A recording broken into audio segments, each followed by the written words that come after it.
tonight. Apparently, the Obama administration is filled with a bunch of crazy, right-wing, paranoid nut jobs. Because that's what I was called all weekend long. I was called a loon, a freak, a conspiracy theorist, blah, blah, blah, blah, blah. Well, apparently the Obama administration agrees with me. Yeah, well, they may not agree with me, but they don't want any more heat. I've got good news for you, America.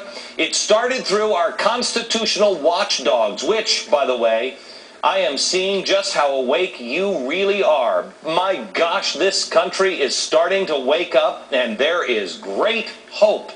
We are getting so many leads, like the one that we got on Friday in the Cash for Clunkers program.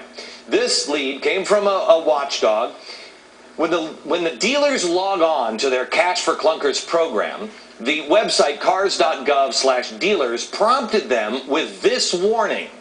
This application provides access to the DOT CARS system.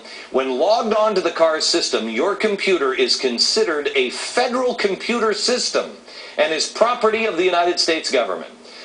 Users have no explicit or implicit expectation of privacy. Any or all uses of this system and all files on this system may be intercepted, monitored, recorded, copied, audited, inspected, and disclosed to authorized CARS, DOT, and law enforcement personnel, as well as authorized officials of other agencies, both domestic and foreign. By using this system, the user consents to such interception, monitoring, recording, copying, auditing, inspection, and disclosure at the discretion of CARS or the DOT personnel. Why in God's name would anyone ever click on accept after that disclosure? I mean, other than you just sold a bunch of cars at a wildly discounted rate and you've got to get your money back from the federal government. But other than that, why would you do it? Well, apparently you and I are not the only ones who thought this was ridiculous. Here's the good news. About an hour ago, we received a statement from the administration, and here it is. Quote, a security warning on the cars.gov dealer support page that stated computers logged into the system were considered property of the federal government has been removed. We are working to revise the language.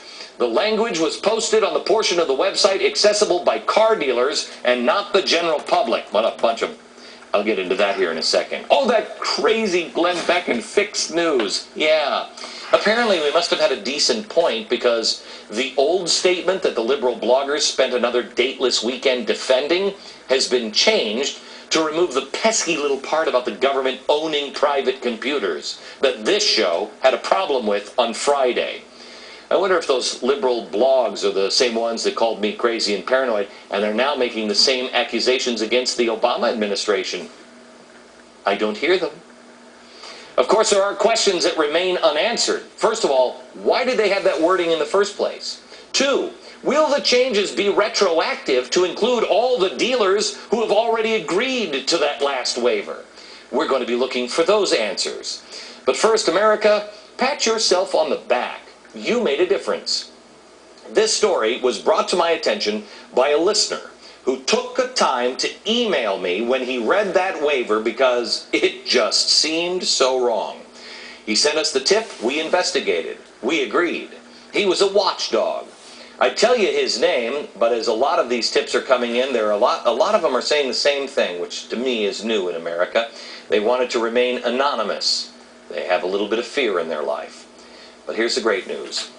One person made a difference. Don't ever let anyone tell you you don't make a difference. White House policy was changed. Not by me, not by Fox News, not by anything, but by one single person standing up and saying, this isn't right. One person who was so fed up with an out-of-control government that they decided to be a constitutional watchdog, and they sent me the news through Twitter. Good job. Keep it up, watchdogs. We'll watch. You let us know what's going on. Now, here's Fox senior judicial analyst, Judge Andrew Napolitano. Judge. Sir. Tell me, well, first of all, this is good news. Oh, this is great news. Except when you start to think it through, because then you think, well, wait a minute. They've already got all the dealerships that they wanted. Is this a are they going to change that retroactively? Or are they still entering private computers even though they don't have the warning up there? Remember, the law lets them do it. In my view, an illicit law, morally wrong and clearly unconstitutional, it's a portion of the Patriot Act. They are permitted to write their own search warrants. These agents, federal agents, don't have to go to a judge anymore. You know, I have to disagree with you on this. I'm not a fan of the Patriot Act. The only reason why I went along with the Patriot Act at the time was it had a sunset. After we got past the hysteria of the, after we got past the hysteria, I said, get out of this thing. This is a nightmare. But even the Patriot Act, you still have I think it's every 6 months you have to come in front of Congress, and if there's been any abuses, they have to answer for it.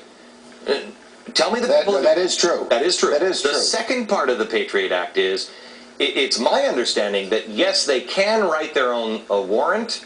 You know, they can say, hey, we need to eavesdrop on this telephone, but they've got to bring that after the fact to a federal judge. And if a guy like you is sitting there, if that person doesn't make a good case, that person's button is in a sling. That's the FISA law, that they have to go to a federal judge after they do the non-judicial search warrant. In the Patriot Act case, it never goes to a judge. And if they don't use the information that they've gotten from you against you in a public courtroom, you don't even know they have it.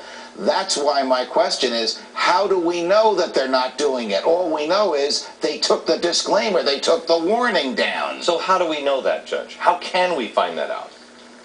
Well, you can only find out that the government has copied your keystrokes or entered your computer if an expert can address the computer for you, or if the government prosecutes you for something that's on the computer, then they have to reveal to you how they got it. Let me bring in John Lucich. He is the president of eForensics, a computer forensics company. You're a guy who can tell us if the government is watching? Oh, absolutely. In fact, there are ways to prevent the government from doing what they want. If you put intrusion detection systems... Okay. Hang on just a second. Before we get into this, because I don't want to go down the paranoid express here. Right. I mean, I have always been a guy who trusted my government. I stopped trusting it in the Bush years. They did too many things that just didn't make sense. But I don't want to get into this. Do either of you guys believe that the government is right now getting into computers and monitoring computers? Well, I absolutely believe that they are. I believe it's their intention. People put things in writing. They're trying to get you to waive your rights. And for a government to do that to its own citizens, to provide the services that the taxpayers themselves pay for, is unconscionable. That's why the Fourth Amendment requires the judicial oversight. Not to stop the government from doing its job, but to make sure it only goes after people as to whom there is evidence against them, and that it follows its own procedures. That was the problem with this thing, is they're coming out and they're saying, well, we just want to make sure there's no fraud. Well, that's a fishing expedition. Look, the government prosecutes people for hacking into other people's computers. They are hacking into our computers. They should obey the same laws as the rest of us. Show me how this can be done.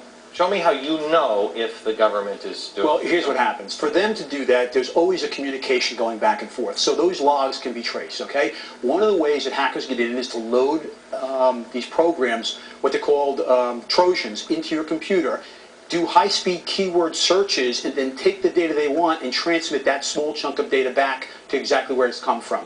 I think the problem with the warning is that it's so broad and ambiguous that we don't know exactly what they want to do, but the fact that they worded it that way is for a reason to give them the ability to do it. And again, that's unconscionable. I have to tell you, I'm convinced that this government, this administration, through these czars especially, they're building something piece by piece. They're putting it in bill after bill after bill. They're building something. And I can't for the life of me understand what they were trying to get at here that makes any kind of sense. Because if you think there's fraud, you get a subpoena. Right. That's what you do. You go after them. The right. Oh, This is all put in there. Why waste the time and go and get a subpoena from a grand jury or a search warrant from a judge when you can do it on your own? Well, I understand that. You know, that pesky little thing called the Constitution. But, right. But the next step is, Judge, do you have any idea, maybe John, you would know, do you have any idea, would this warning, the way it was written before, does that allow it to be, I don't even know what you would call it, some sort of a worm, or that it just never stops? So in other words, I'm on my computer, I'm the dealer, and I'm putting in your information, but I'm online now. If I go out to another website, or if somebody emails something to me and I'm exchanging anything with them, does that does this warning allow them to come out from that dealer's computer and say, oh, well, you're networked. You're part of this one, too?